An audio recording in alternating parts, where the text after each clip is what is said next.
মিলে ধান বাঁধানো হচ্ছে। প্রথমে ধান দেওয়া হয়েছে, ধান দেওয়ার পর এটা আস্তে আস্তে আস্তে আস্তে ওখানে ঢুকে যাচ্ছে।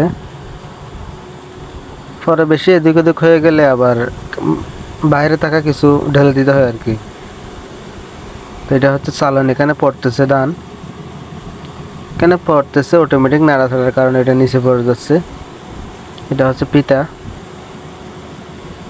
খুবই ভালো লাগছে এই জিনিসটা দেখে, ধান কিভাবে টুকায়, কিভাবে চাউল হয়ে বের হয় সব কিছু দেখতে পারবেন। ভিডিওটি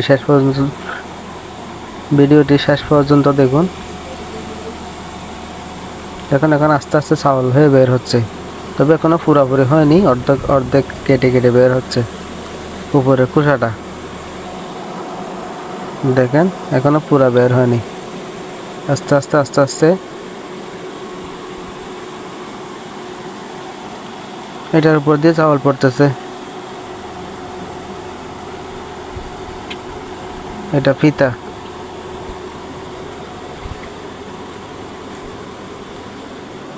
চাউল দেখতেছে মিলের মালিক।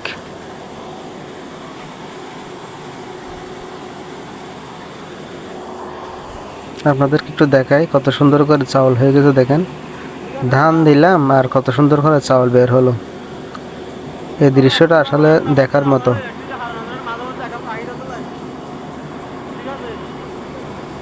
এত সুন্দর করে উপভোগ আমি আগে আগে কখনো করিনি। খুবই ভালো লাগছে জিনিসটা, সত্যি আমার কাছে অনেক ভালো লেগেছে। এত সুন্দর করে ধান থেকে কত সুন্দর করে সবকিছু চলে মলে বের হচ্ছে। আর ইনি ওই ধান চাউলের বস্তাগুলো বানতেছেন।